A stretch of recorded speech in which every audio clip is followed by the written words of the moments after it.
baby. I'm a vodka girl.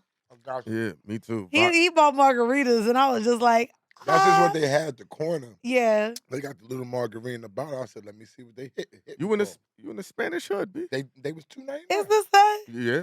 It's giving gentrification. Oh, well, it's giving pleated. hipsters. Hipsters and Latinos, yeah. Oh, That's how okay.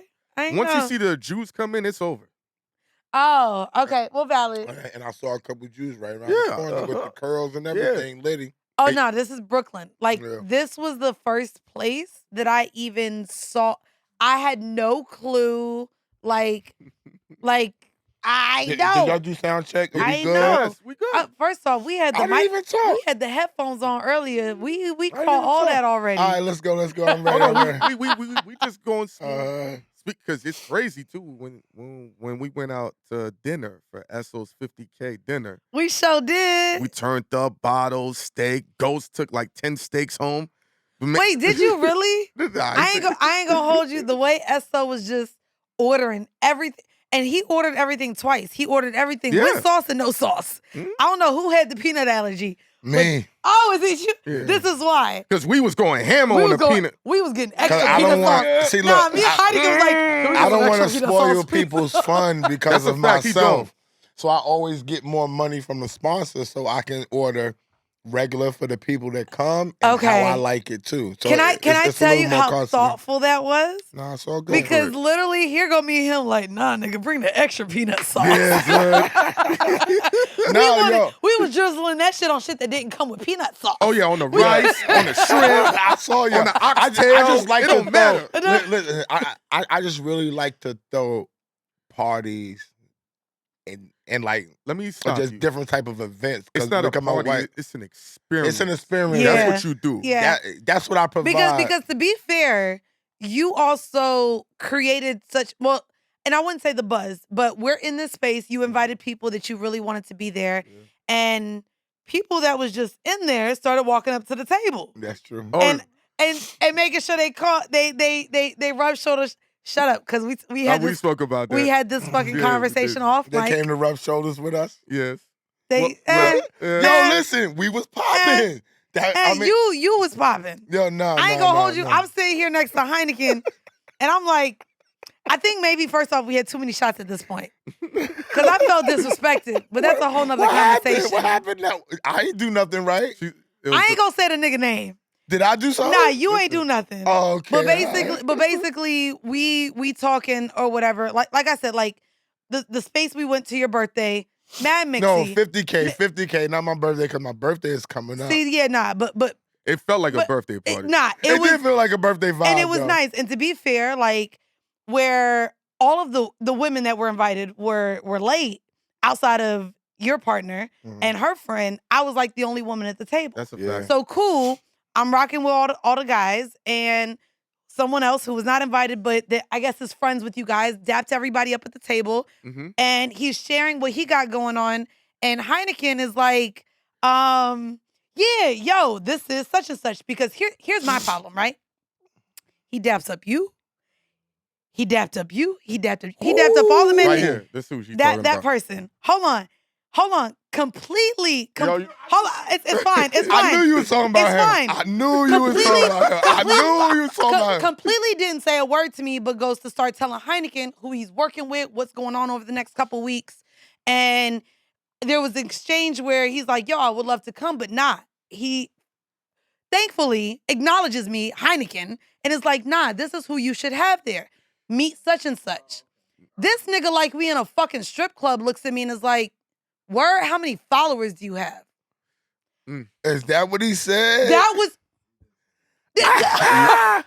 But, bro, and I don't know. And it's like, yo, I'm here. I'm the only woman here. And this is where, I mean, and when we get into like who I am in this fucking space, I looked at him like, oh, nigga, you don't know who I am? And maybe because you done fucking made us do 3 shots at that time. Like, by that time, we had way... He didn't do no shots. He didn't do no shots. No, but I had... He did shots on my money, too? I don't know. Did he? Oh, wait. Look, but I was doing my martini, and then we did shots, but I'm drinking vodka, you doing shots of tequila. At this point, we was 2 or 3 shots in. So he came up, and his first response after Heineken is like, yo, nah, She does this. This is who you should know. I think she would be great at this event. We'll pull up together. Mm-hmm. He literally looks at me and is like, so how many followers you got? And at that point, I was just like, what? Oh, you don't know? Don't worry about it. Don't worry about it. Like, but that turned me off so much because in a space where, like, I appreciate the camaraderie and respecting you. You've known me for so long. But he wasn't invited, but you know he wasn't invited. Well, he wasn't invited, but that's what I'm saying. That. Oh, okay, no, all right. But like, he pulled up because you are who you are. You are who you are. We had a lot of people at the table. We had fucking, 2 or 3 tables taken up? By the time he came, because it was right before I left. And I was just like, oh, wow. Zero respect. But anyways, hi, guys. We're here on BagFuel. But BagFuel. Can I say that? Can I just make this point? Because Esso got bags. Yeah, can I make Heineken got bags. Yeah, let me make this point a little bit before we move on. You got triple bags. It doesn't matter if the people that walk up know you, respect your position. But he didn't do that to any of the men at the table. Let me just say what I'm going to say, though. Go ahead. This is going to go into another conversation. Say what I'm going to say. Yes. With us. How I roll for myself is if I rock with you, right, it don't matter what none of them other MFs or nookers or whatever say. Like, I don't care. You know what I'm saying? That's why it was only 10 or 12 people there. Right. You know what I'm saying? It could have been a few more people there. I'm not going to lie, but money was crazy. But it doesn't matter to me what they think. You have the respect from us. I appreciate that. That's why you were there. Everybody in this room was there. You know what I'm saying? Everybody in this room was there. You know what I'm saying? So that's how y'all know how I personally feel about y'all. Say this, and it don't matter what nobody think. It takes a certain level of audacity, ego, and arrogance to really be successful in this industry. And also, one thing I've noticed with everybody in this industry, she got it, you got it, I got it. You got to have that chip on your shoulder when you identify some level of fuckery. Everything you say is dope, but I know you, nigga. When that disrespect happens slightly, that chip on your shoulder bigger than a boulder. Just like hers and just like mine. How many times you walked? He saw me. You saw it hit too. Yeah. Immediately. I was like, yo, I grabbed her wrist. I grabbed her wrist. I give people a lot because she was going to let the machine gun off. Yeah. He felt she was it. going to let the I swear to machine God. gun off. And you know how I identified it? Because you know I would have did the same thing. And you would have done the same thing. No, I give a lot of people leeway. Oh, See, you do? I give people leeway. Here and there.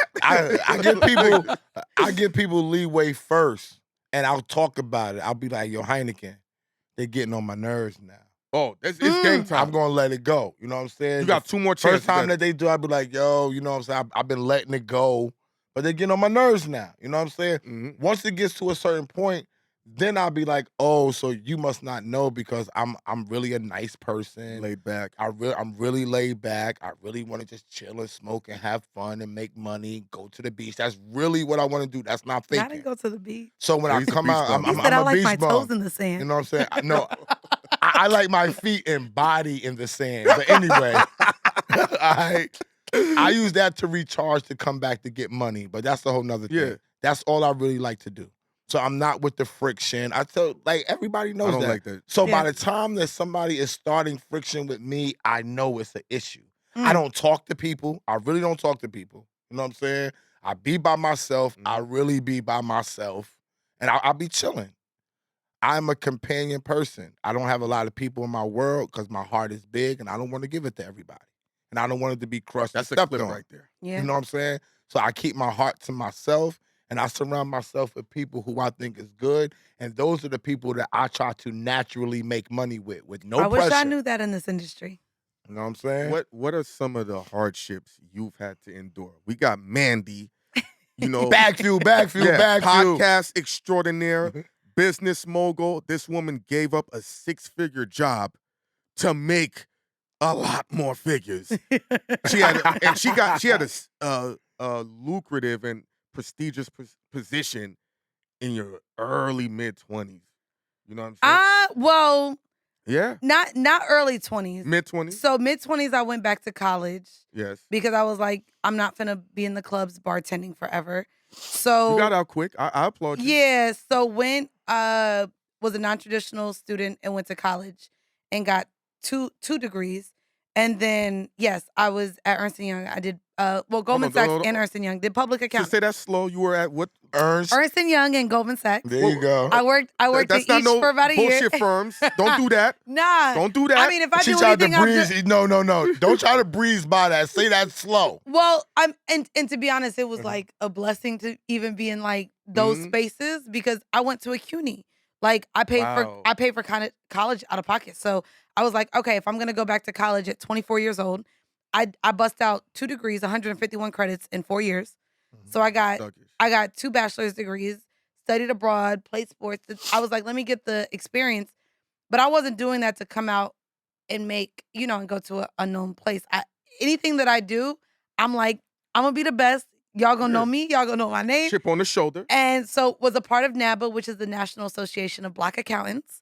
And through that, being a part of that association, I was able to get into not only Goldman, but then after graduating, I was at Ernst & Young for a year before I left to do this full time.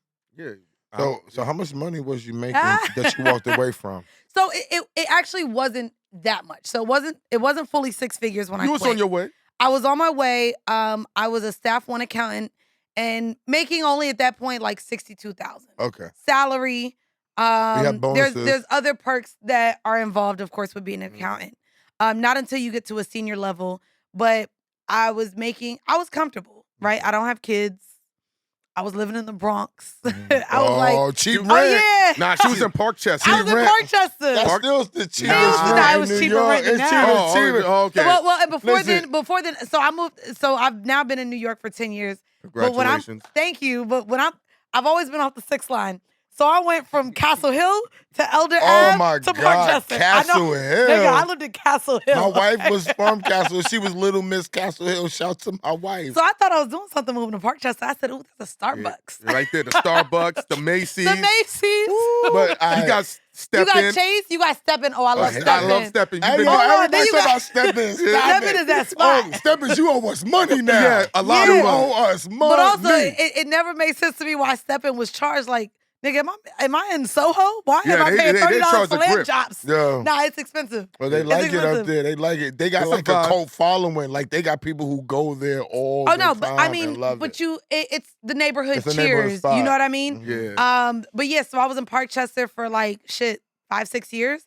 But when I actually quit my job at Ernst & Young, it was interesting because I didn't feel like I was gonna quit. I wanted to be a CPA, so I wanted to have my own accounting firm. I was like, this is what I went to school for. That's what I went to school for too at first. Shut up. I got a minor in accounting, but I actually went to be an accountant first, and then I switched over to political science. Oh wow. Nah, and accounting is different. And I focused on taxes. So I did taxes for like hedge funds, investment banks, private equity funds, the boring shit. But when I decided to quit though was when Horrible Decisions, the podcast that I've been doing for the longest, I've had that we're going on 6 years now. We got, we were WME, we were touring. What's WME? WME is William Morris. So that's our agency. So we're with an agency. With William yeah. Oh, you with an agency. That's how y'all for touring. Y'all do the touring. Yeah. For touring. See, I didn't even know that. We got to get with an agency. Heineken. I mean, but to be fair, no, we started it. We did it ourselves for 2-3 years. And we can go back into that. But but yeah, I literally quit that job though because I made my salary, which I just shared with y'all. I made that in 5 months. Between podcast touring? ads and touring and merch. How'd you get straight to podcast ads? Well, we were at the time, we were still with Loudspeaker. Okay. Which if so you skipped that. We didn't know. No. I want to bring you full circle though. She's gonna watch how she's gonna. I met Heineken. The 4th episode. The 4th episode of Horrible Decisions. He came in through Preach from Cast Sound Lab.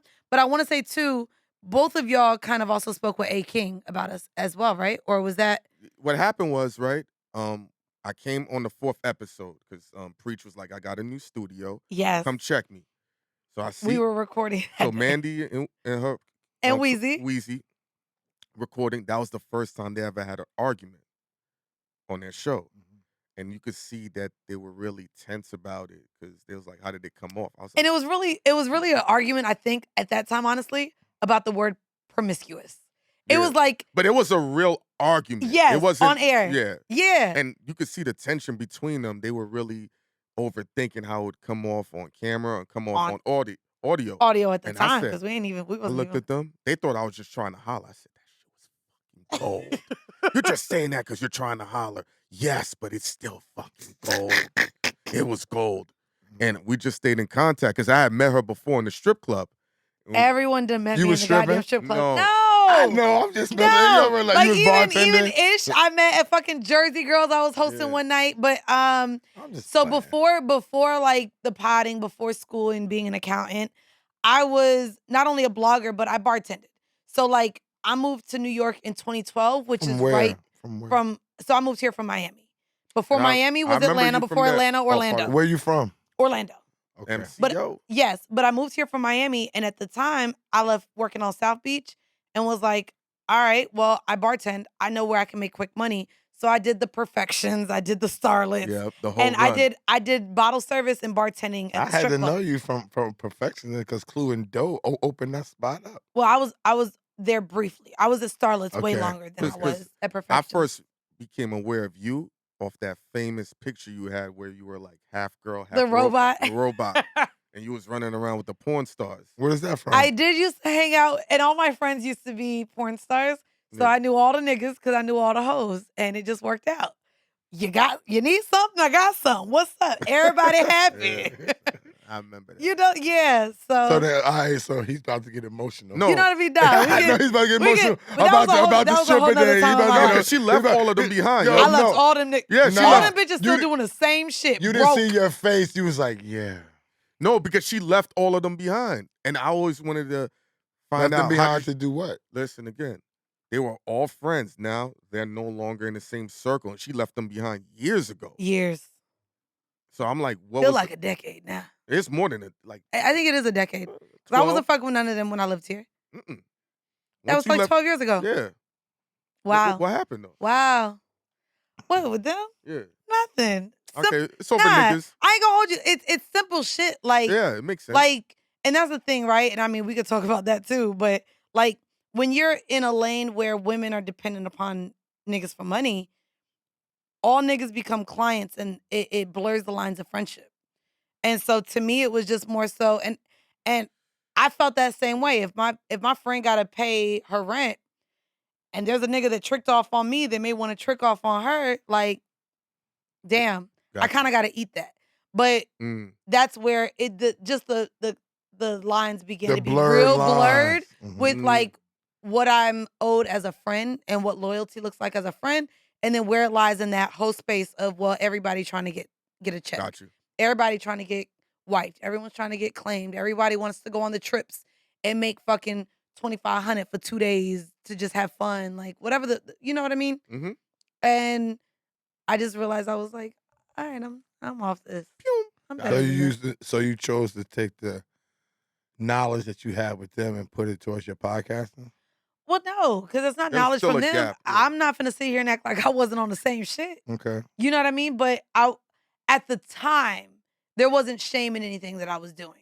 I've been in therapy now, and I'm like, whoa, I made a lot of decisions that I would not have made today. But and Aren't those decisions part of what catapulted your stardom with your show? So to me, I'm very vulnerable and I'm open with who I am. Mhm. I think I didn't envision visibly growing in front of people and changing my mind in front of people. Mm. And where a lot of people, where we talk about ego and we talk about, a lot of people stand on who they are without acknowledging that they're probably not the same person they were Not at all. 5-10 years ago. And so where it's been interesting for me is I've shared my partners, what I've done, who I was doing, why I was doing it in real time. And now when I look back at it, I'm just like, bitch, I would never. But why? I'm in a different space now. The way I moved as a woman in my 20s with no money is way different as a boss in her 30s with money. Your frontal lobe is developed, so you start That to too. move differently. That too. Yeah, We all did different things when we were younger. Real shit. You know what I'm saying? But as I look back on a lot of those things that we did when we were younger, it did mold me into the person that I was. Yes. Now, if I didn't keep going, see, What the difference is with us from the people is we kept going. People done lied on me, tried to put me out the game, they did this and did that. You know what I'm saying? People probably said the same thing about you. You probably got on with talking spicy, and now they hold that stuff against you now, and you're fighting against it to say, no, I'm really smart. I'm not the chick that just does that. So we got those type of things that's going on. But a hoe can read a book. Yeah, but you can suck a dick and read a book. I don't understand why like you guys minds can't wrap. Y'all don't think that a woman can do both. Because we run into a lot of women who, if they read a book, they don't suck good dick. You know what I'm saying? If they are sucking good, right yo, if they are, real shit. If they are sucking good dick, they're not reading a book. They're getting experience on how to please a man, whatever way that they're doing it. But what you did with your show, I'm saying that to say that we all kept going from these type of things, right? Yeah. Then you took your knowledge from what you know, not just from those chicks tricking, not from the stuff that you did, from the personal things that you did, and you wrapped all that shit up and you said, you know what, I'm gonna share this knowledge. And when you went to this platform and you shared the knowledge, it opened up a whole bunch of other women who probably didn't have a place to talk, who didn't know that there are a lot of other women that feel this way. Now I can speak out on it. I don't have to suppress it. Do you feel like that putting yourself out there enabled you to make money? Is the experience now how you're cashing Before in? she answers that, right? Yes. I just want to say, women that watch anime tend to be the best dick suckers. Oh, stop it. Yes. Did that enable you to cash in? Yeah. And what you said is weird because Horrible Decisions is not the first or the last sex pod. Yep. So I think that it was way more than us just sharing our sexual escapades and such. Like there's something that drew the audience to us specifically. There's a reason why we are now signed with Black Effect and Charlemagne. There's a reason why I moved forward and worked with Joe Budden. There's a reason why we've been on HBO, Vice, and we've had all these conversations. We're not the only ones to talk about sex. We didn't invent sex. We didn't invent the movement of sexual liberation. So no, I don't think that all of the things that I did led to that. However, in where I am now, while my story may have helped a mass of women like move forward in their sexual journeys, I'm very adamant now on some of the stories and some of the things I believed in my past, I don't promote anymore. Like, I don't believe I'm not fucking for rent no more. I can pay my bills without having to be with a nigga that I'm not attracted to, that I don't want to be with. Like there was men in my past. Well, that's the thing for women. And that's the thing. Like there were men in my past that dangled money in my face or a trip or that they could do for me. And I went forward with being with them because I needed my fucking rent paid. And so, security. And so we're now, I don't have to value men based on the money they bring because I'm good. Now I'm able to have a completely different relationship with men. And so if you listen to the podcast in the early days, my relationship with men, even stemming back from my relationship with my dad like didn't talk to us because my mom wanted more child support. It's always been a relationship with men and money with me. Like there was a relationship growing up where my dad now feels like we owe him because he paid child support. And so in my relationship now where I make all my own money, I really don't need a man for money. I'm realizing that men can show up in so many other ways that I unfortunately think a lot of women don't get to experience because they're looking for providers. They're looking for daddies. They're looking for sponsors. And so to be in the space where I am now, it's like, damn, I was saying some bullshit on the pod a couple of years ago, but I was also in that space. If you ain't have money, I wasn't fucking with you. How are men showing up in a way that women don't tend to focus on or pay attention that's eye-opening for you? I mean, to me, even in my last relationship, like emotionally, we don't believe men can show up in an emotional capacity. It's providing and protecting.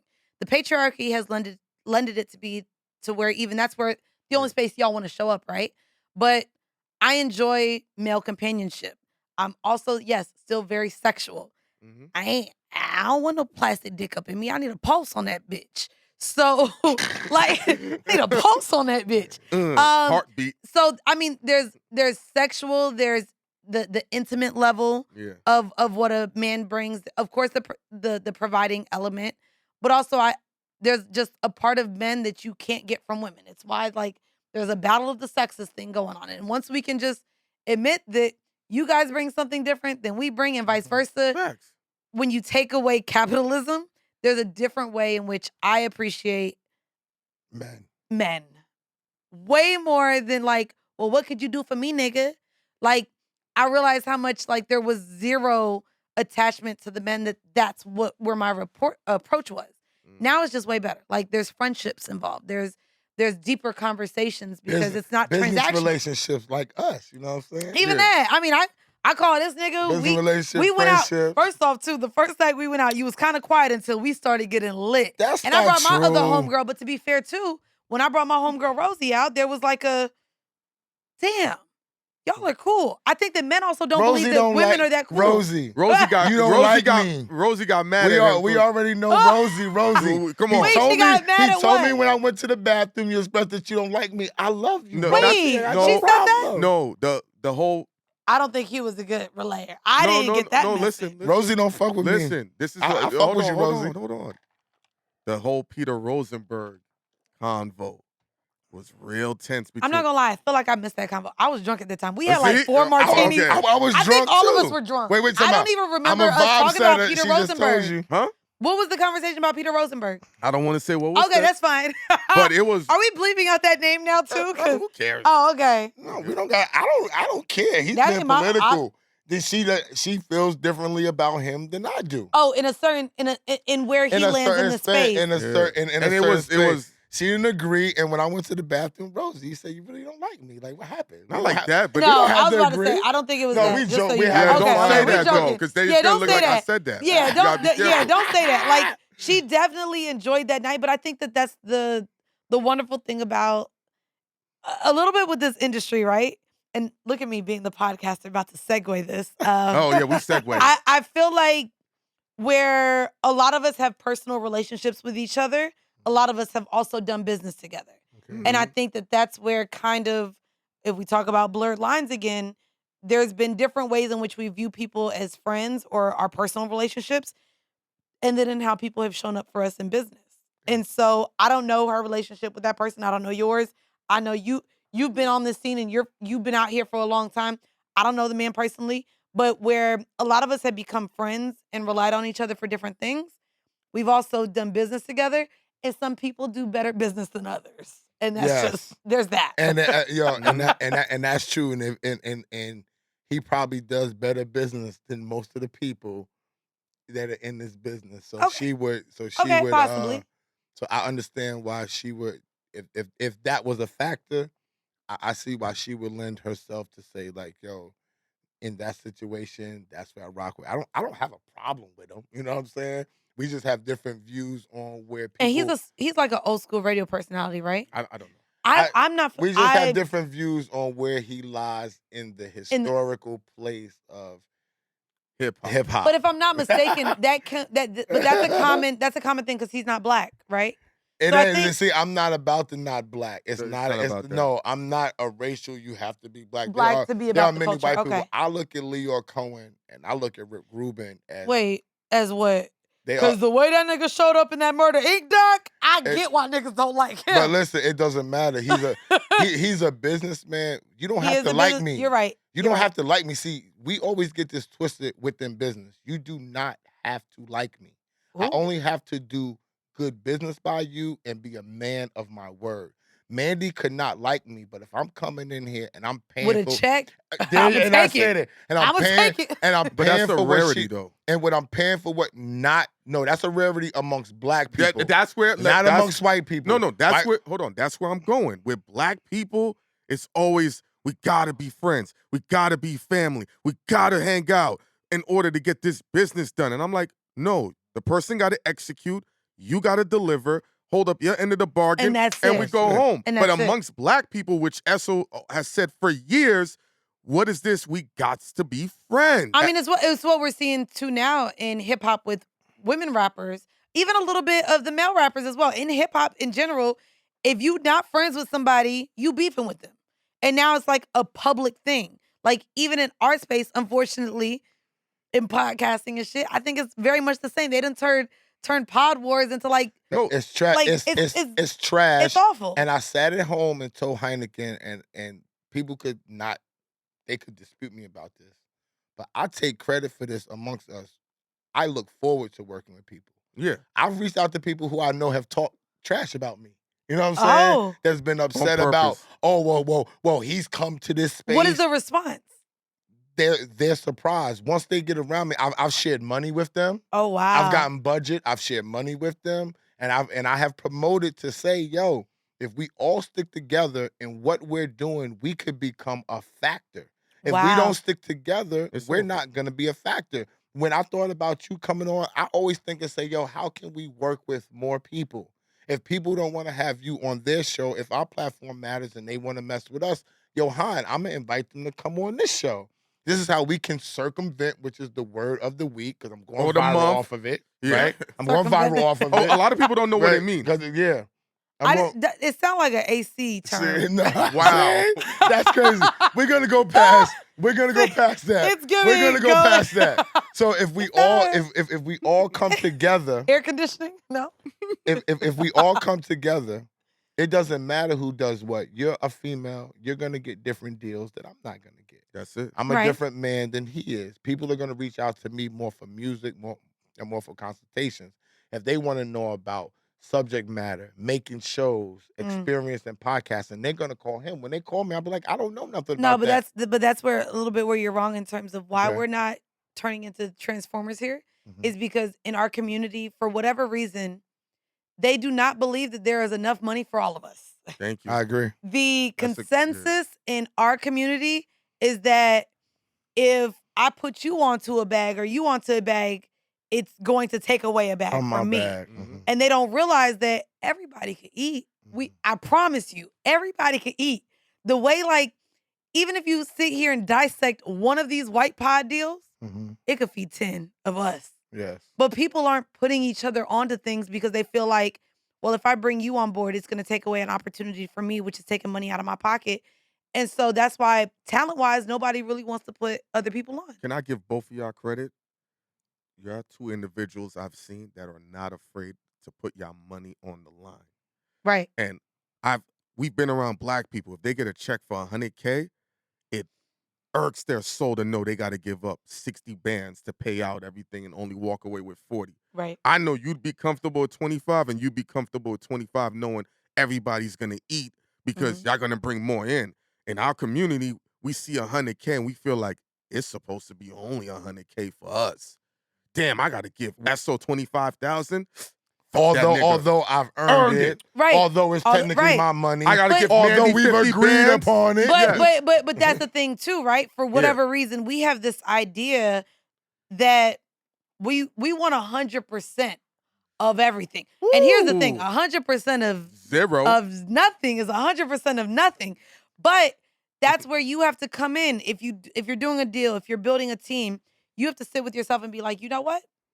I'm okay with 70% of whatever comes in. I'm okay because you have your lawyer that normally takes 5%. You have management that takes anywhere from 10 to 20%. Then you have maybe distribution, which would be like a UTA or WME who gets their 10%. But you could possibly not have none of that money if those people weren't in place. Agreed. And so you kind of have to look at wanting to build a team in order to get a percentage of something is way better than 100% of nothing. And we don't look at it that way. A lot of us of us don't. That's why when we spoke behind the scene, you were like, hey, I said, once you heard that terminology from us, you're like, oh, okay. Right. They get it. Right. You know?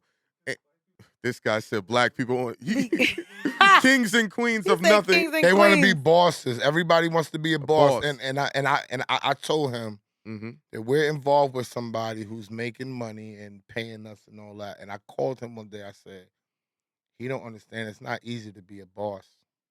It's not easy to make sure everybody gets paid.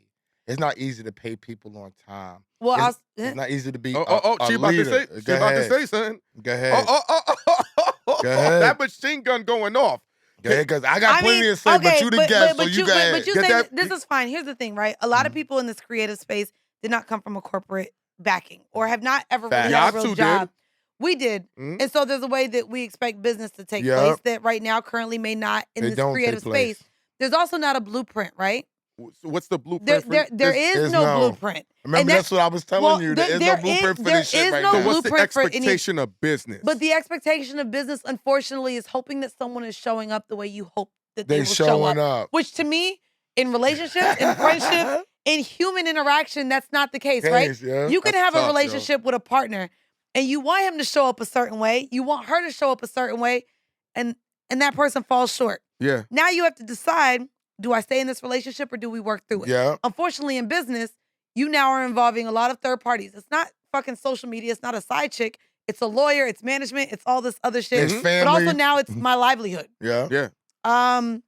And I've done a lot of business with a lot of different people. I actually just spoke about this in therapy because the way I would like people to show up is the way I feel like I show up. Yeah. Such as, what's the way? I mean, to me, what do you want out of this? Everything is black and white. I like things to be on paper.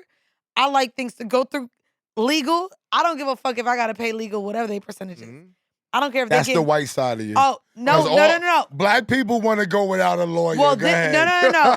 Black people want to go without a black lawyer. Black people hate lawyers. Because when I bring a lawyer into play, they be like, looking at why you gotta bring a lawyer for, because bro? I don't read this. But go ahead, I'm sorry. But this is the problem. They trying to play me? I do not want to make this a black and white thing. Okay. Please do not.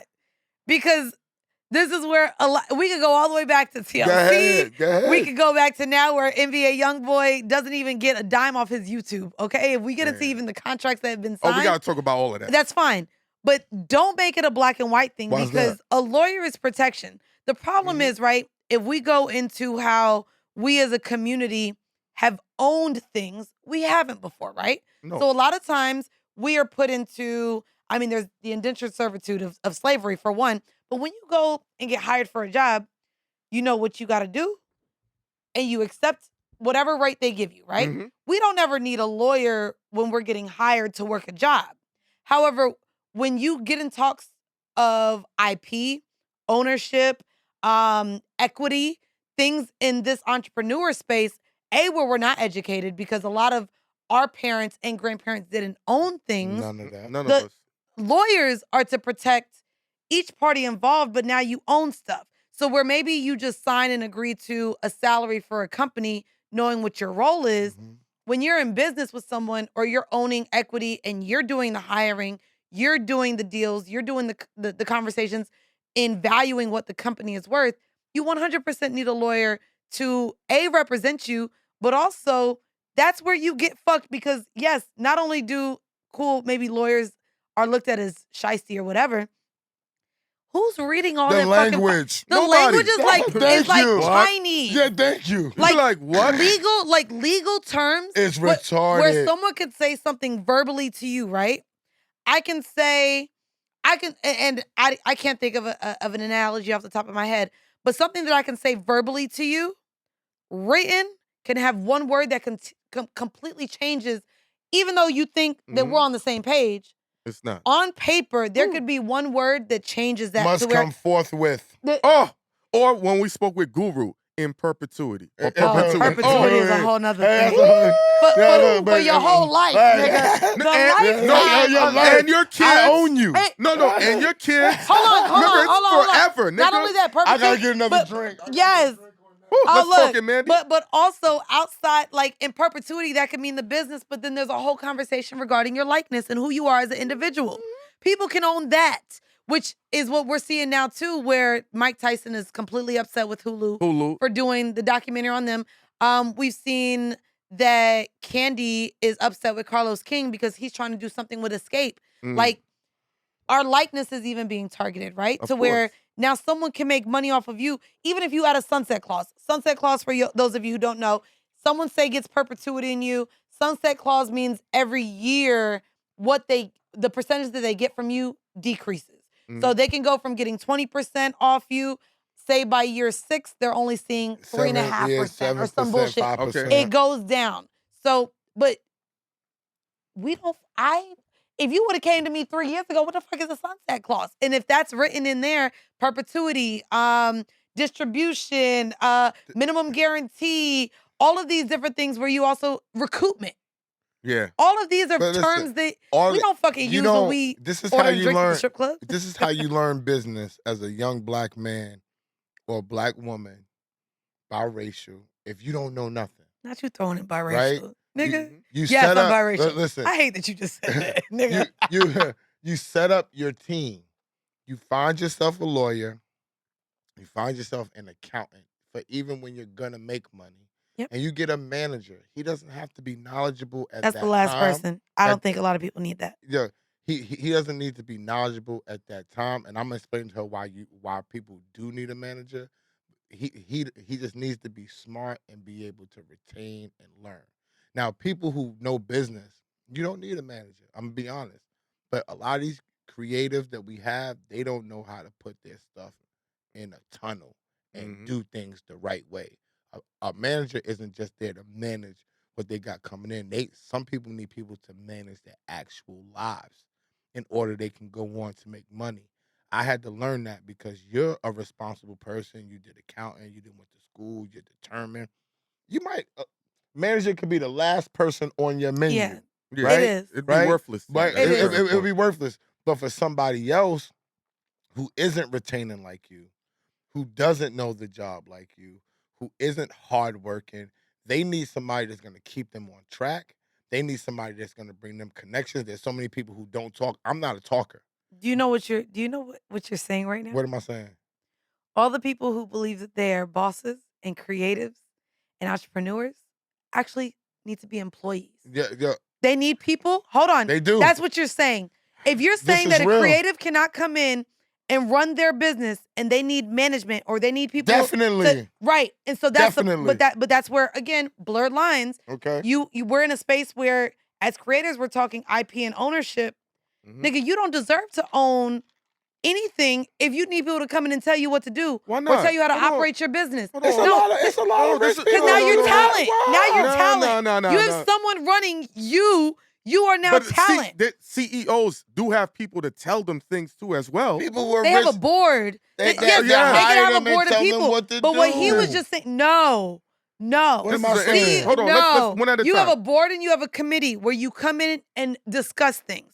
What you were just saying in terms of management is if as a creative, you need somebody to come in and tell you what your day-to-day is, tell you where you need to go, tell you, if you need someone to come in and tell you how to be your very best, that to me turns you into an employee and someone who is talent, which means you need an operating agreement.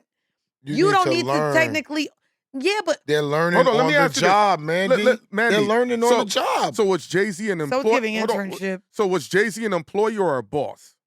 But that's where no, it's different. How's that different? No, he had a manager when he came in. All that. There was a lot of Dame was managing him. First off, he also came in. Dame and the Met, and only because I just watched the Murder Inc. doc. they ran into each other. Jay was already working and doing what he was doing before. So even what you just said. One moment, let me finish. Oh man, Jay, wait. We just said you. Jay had a lot of teams, but also you're taking it back to where. Let me jump in and say this. The Murder Inc. doc is not factual. Oh. All right, so don't listen. Don't do nothing. The Murder Inc. doc was done by Murder Inc. Stop it. We just had what's the DJ? Clark Kent on the show to tell how Jay was not popping and Clark convinced Dame to go to Brooklyn to go meet Jay because Jay needed a manager and Clark couldn't do it. And nobody disputed that. Okay, so Clark Kent wasn't a part of that doc. All right, exactly. It's a Murder Inc. doc. This is what I'm trying to tell you. You need to watch my expert opinion for the real story. And you can do that. However, I've been a part of a lot of different things that succeeded and failed. Their story is going to be different than mine. Hold on, what has failed for you? Because not failed. I won't say failed. Partnerships and the way I've reacted to with people in business and friendship. If you go speak to them, their story may be different than mine. So do you think? And so where you say that is a full lie, if Irv believes that is his story and that's how he perceived things, especially because when you get involved, lawyers and management and communicating with all these different teams, things may always be lost, right? And so where if you talk to anybody about my experience in this business and being a part of a network that I am now no longer a part of, that network story may be different than what my story was as well. This story can't be possible. Nah, I'm not gonna let this go. Jay-Z was not even known for nothing before Dead Presidents. He had rapping, he was with Jazzo, he was supposed to be somebody, and all of that. All right? By the time the Dead Presidents aired, when they put the money on the table, Dame was there. Murder Inc. wasn't there.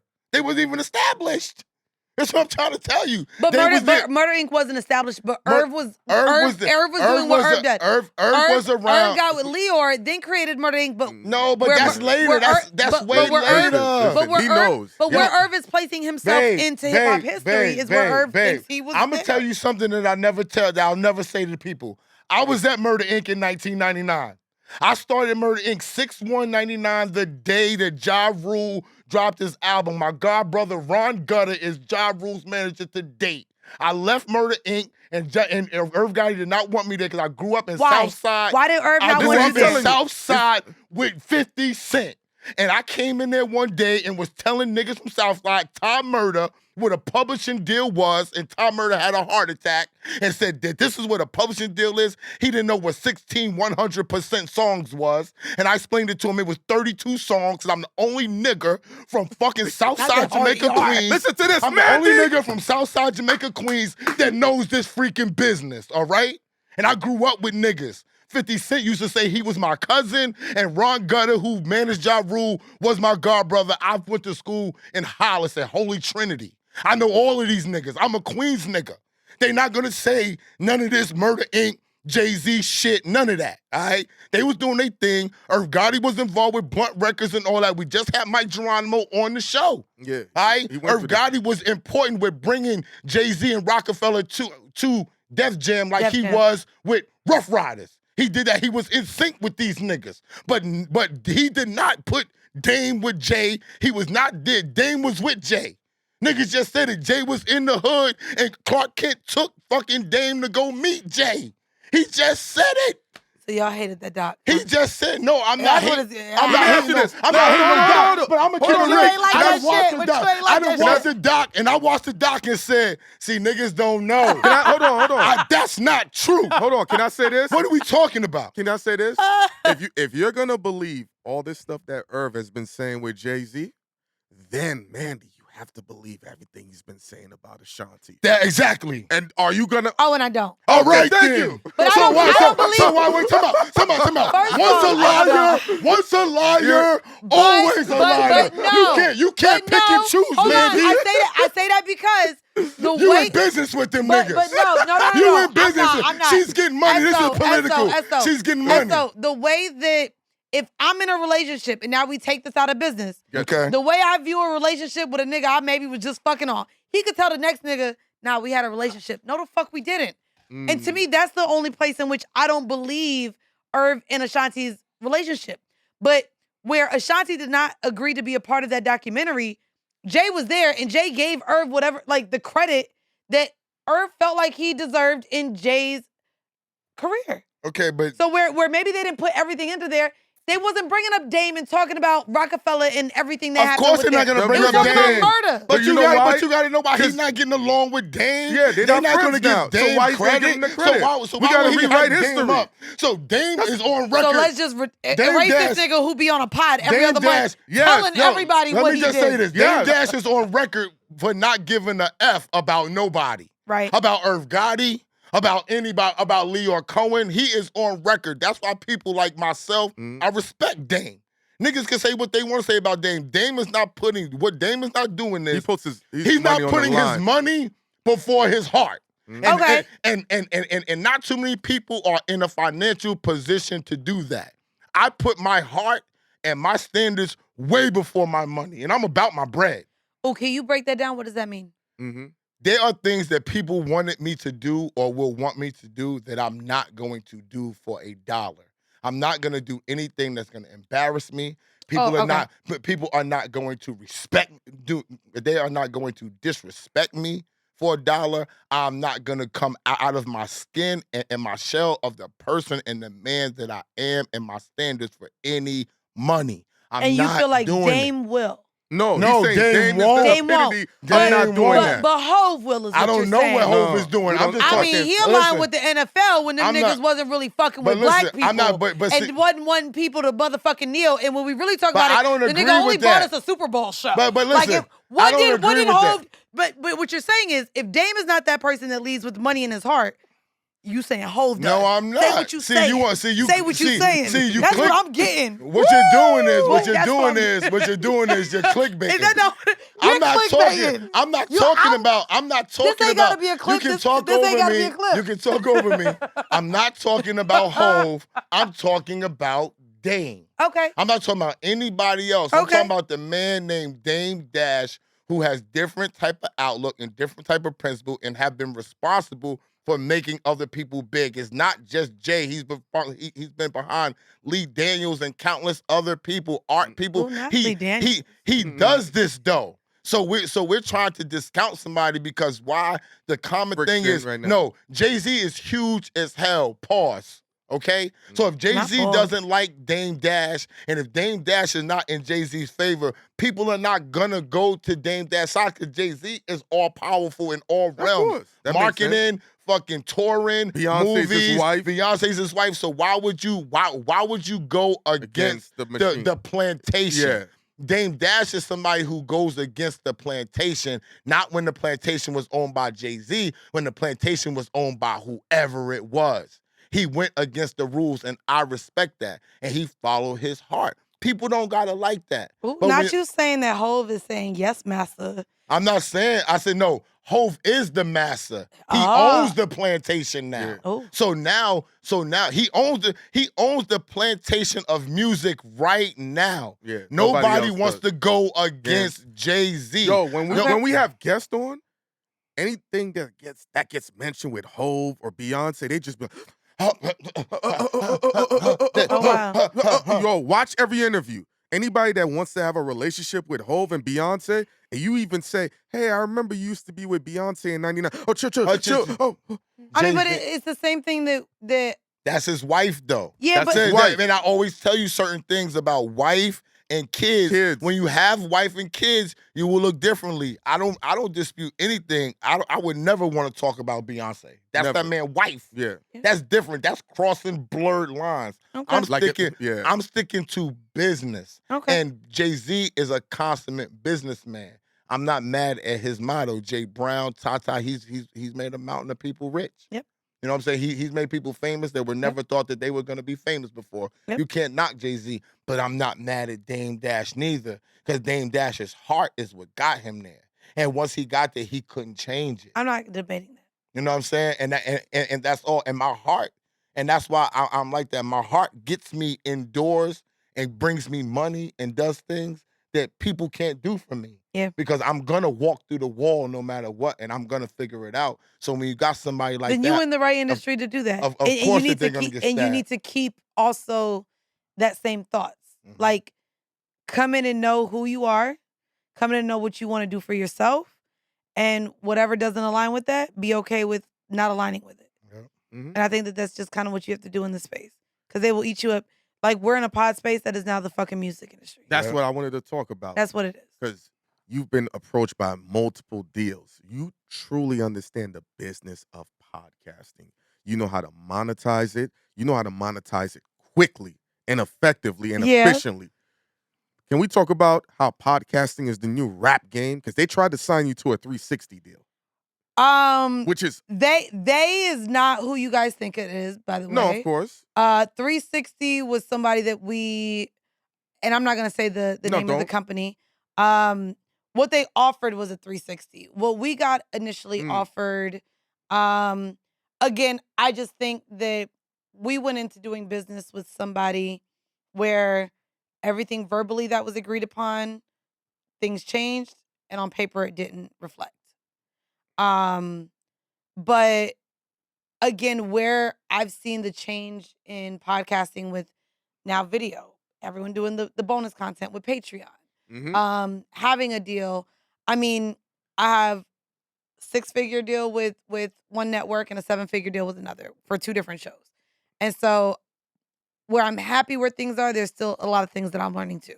So I don't want to to push out that I know the blueprint because there is no blueprint. No, the blueprint is making money off of it right now. Yeah, oh, monetizing it, yeah, but I'm not. standard it takes a lot of principles fucking work. Such as what? I'm not asking you to It give takes a your lot of work. secrets Like, away, well, but like no, and I don't mind. There's no secrets to me in this space. Like to me, I'm one of those that do believe everyone can win. So like all of my friends know once I'm in a space and my relationships are built firmly, I'll shoot the email introduction. I'll do the group chat. Here's so and so. Hope it works out for y'all. All right, take me out of the thread. Like I'll do the intro to everybody. At this point now, it's up to you to sell yourself. Gotcha. It's up to you to, you know what I mean? I can only do so much. Right now, I'm not an agent. Eventually, nigga, I want a percentage. But right now, I just believe that there is enough money going around. There's networks that need talent. I'll do the connection. It's up to you beyond that. Because right now, a lot of people don't want to work a regular job.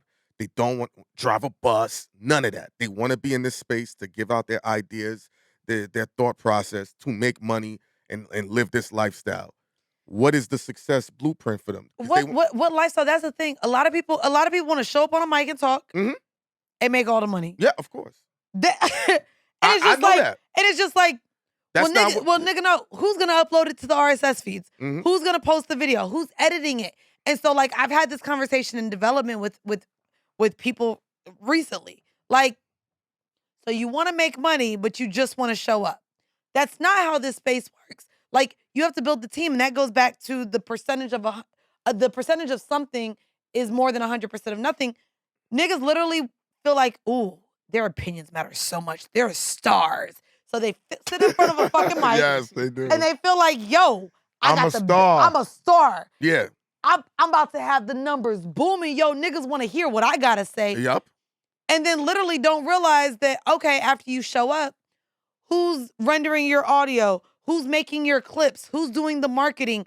Do you have a deal? And if so, who's selling ads? Who's, like, the idea of even monetizing Even how you title your videos.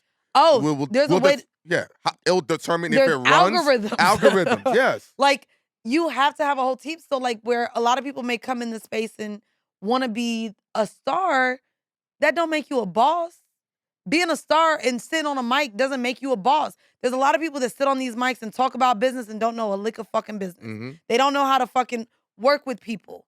They don't know how to really lead whoever's amongst their team.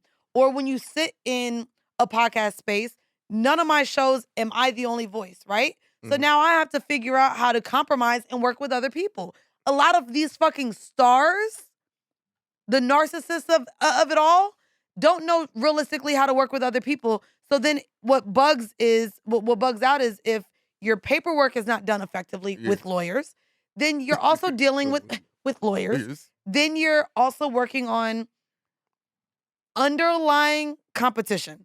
Because at the end of the day, even if you're on a show with somebody else, they still want to be maybe a mic. They still don't want you to be bigger than them. They still don't really want you to do other things outside of where you make sense for them. She's spitting bars now. It just is what it is. Get out the way. This turning our face. Get out the way and let this girl go. But I've been in those spaces even your audience let her go. Your audience will do that. They'll sit here and say, "Oh, I hate when this nigga speak. It should only be this." Like, our audience, unfortunately, will do that in our YouTube comments, our Apple podcasts, where say you're on a show with one other person up to fucking 2 or 3 other people. We see pods are anywhere from 1 to 4 people. And then guess. You'll have the audience that is tearing us down. And unfortunately, as a narcissist, as someone who wants to be a boss, as someone who wants to be a star, you deep dive into those comments.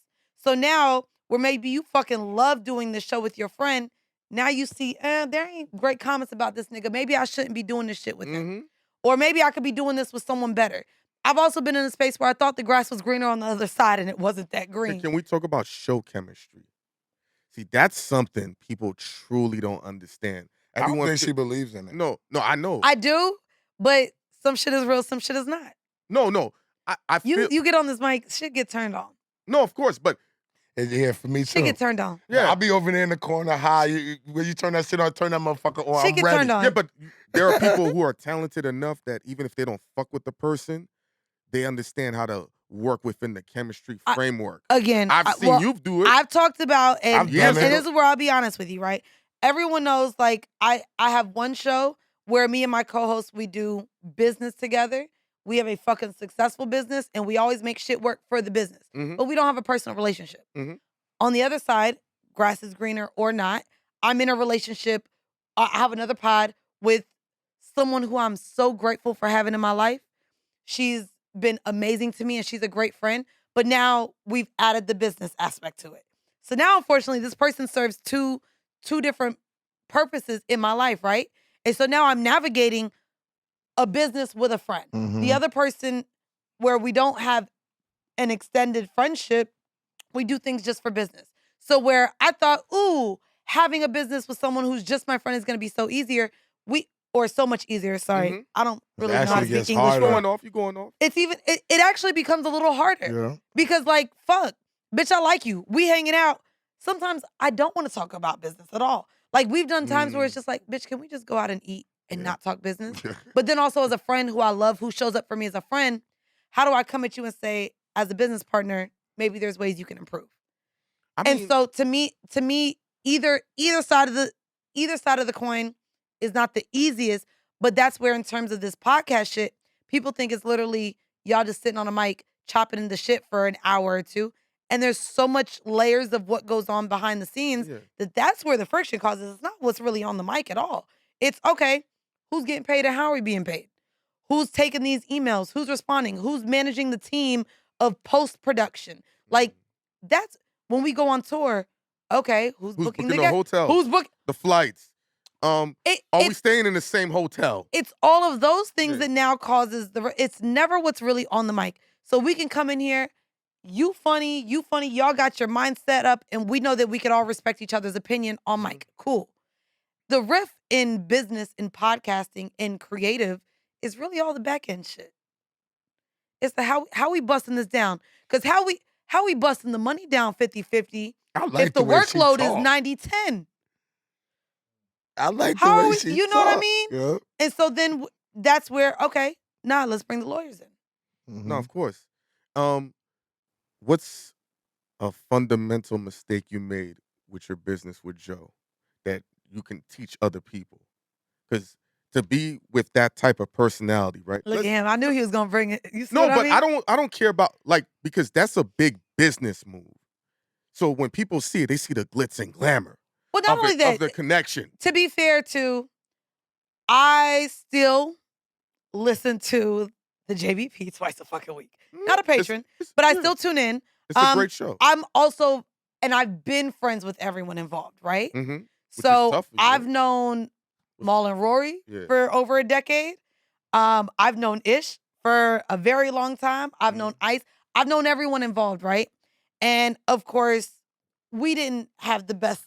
We also had some drama for our podcast as well under the JBN. Yeah. Here's my thing, right? We all came in having an idea, and we all came in as friends, or at least believed there was a friendship. And so to me, where I fully believed in what the show has now become, being a 7-figure podcast, but also in aligning myself with someone who I respected in Joe and what he's been able to do, to me, it was a home run.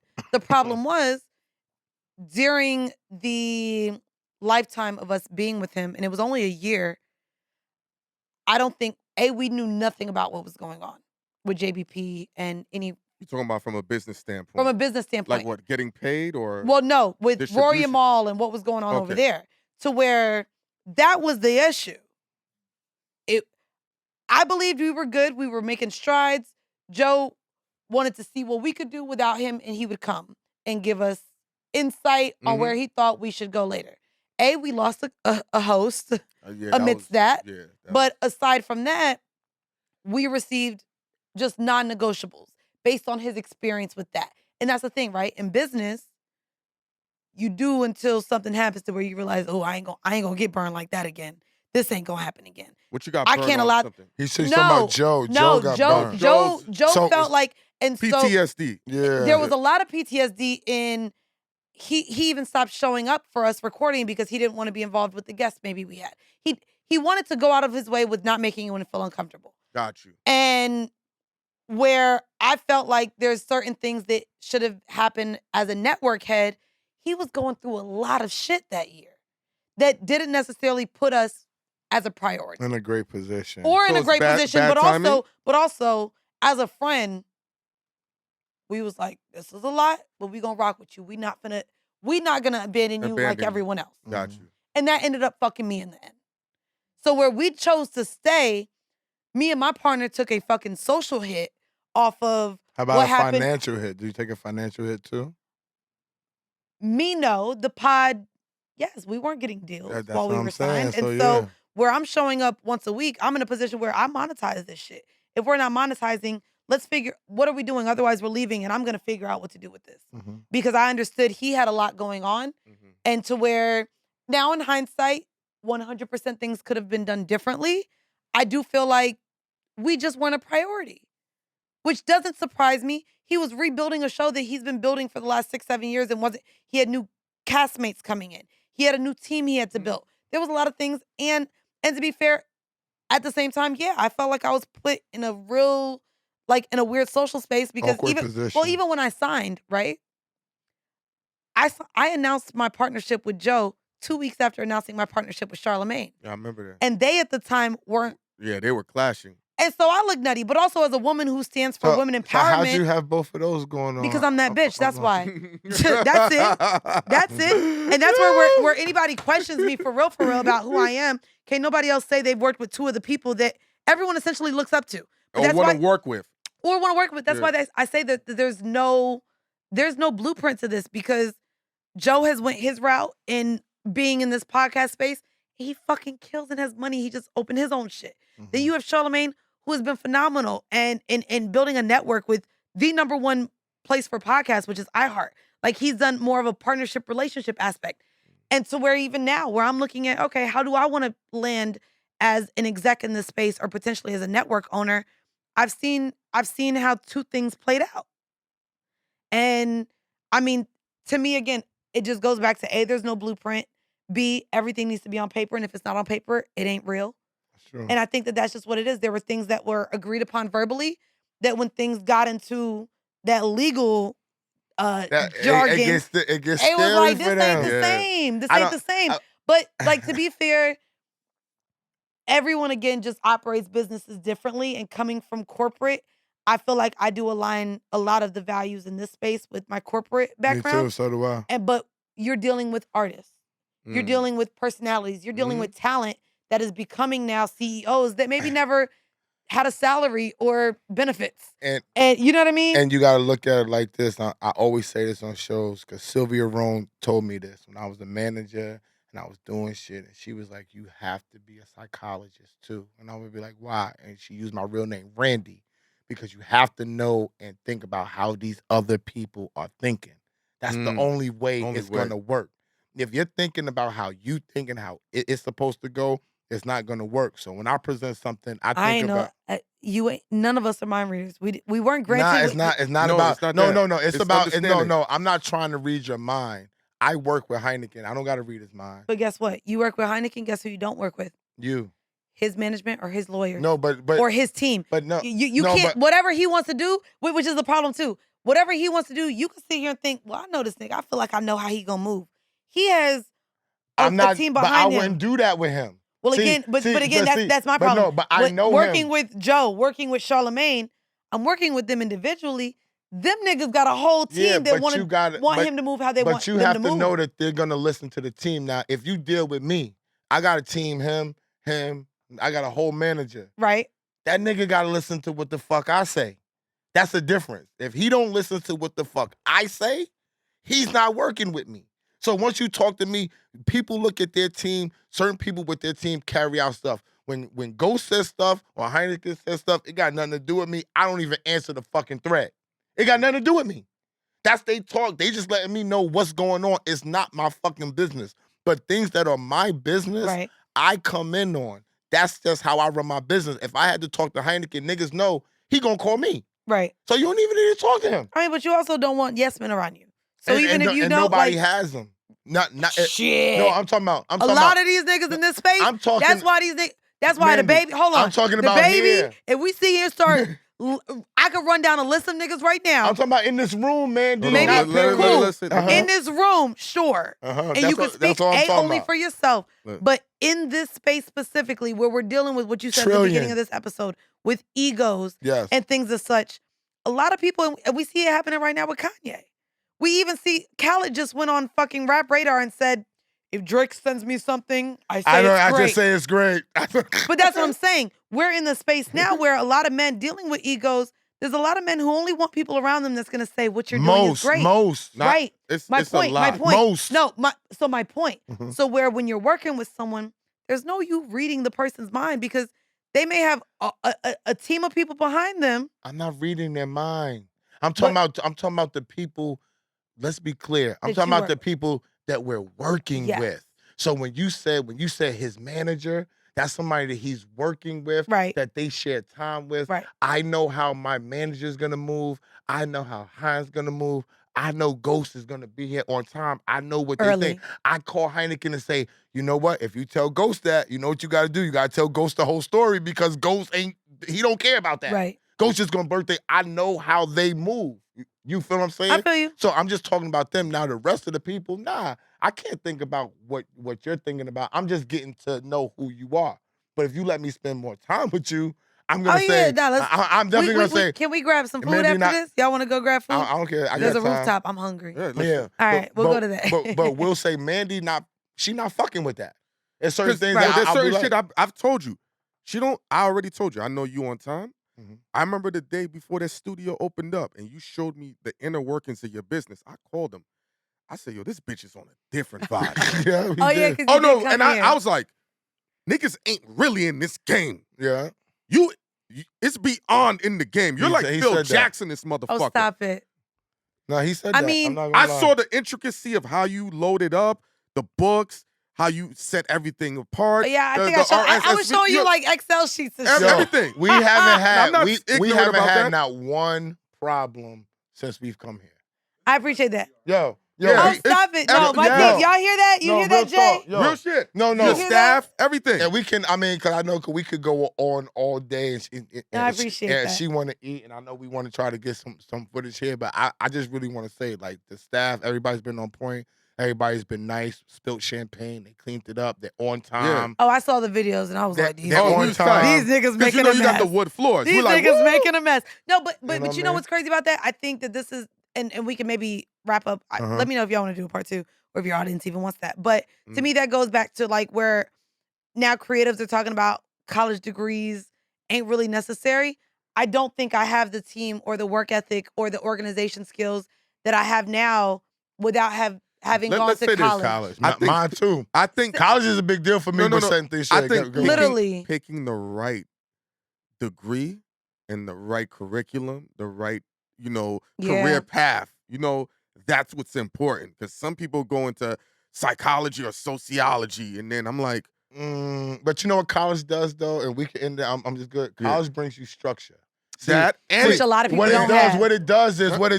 Oh man, he's about to go off. Oh, you know what it does. We can talk about this at lunch. What it did for me as a kid that I lived on my own since 16. My parents moved. I moved to Virginia. I stayed here, whatever.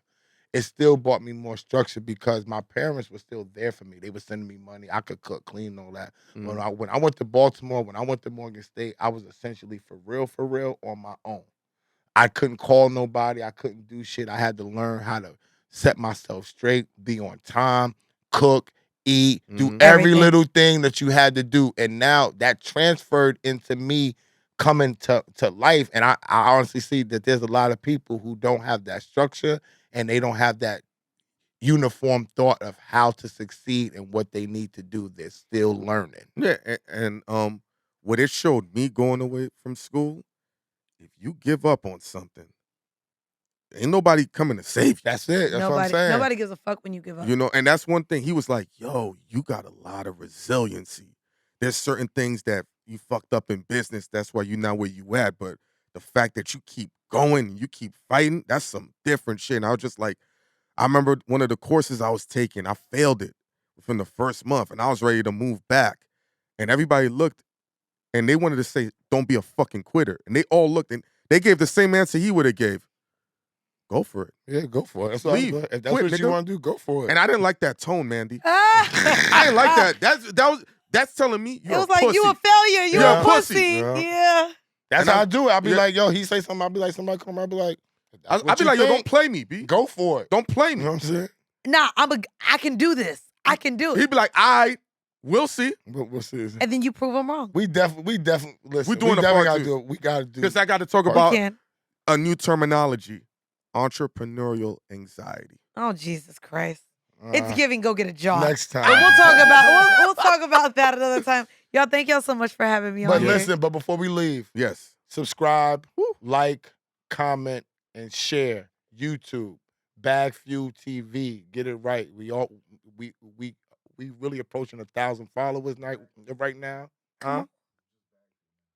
It is? Look. He's a hijacker. So just My just bad. BagFuel. It ain't BagFuel TV. It's just BagFuel. Yo, it's just BagFuel. Right, don't nobody now. even do TV no more. It's giving We laptop. the old one's BagFuel taken. laptop.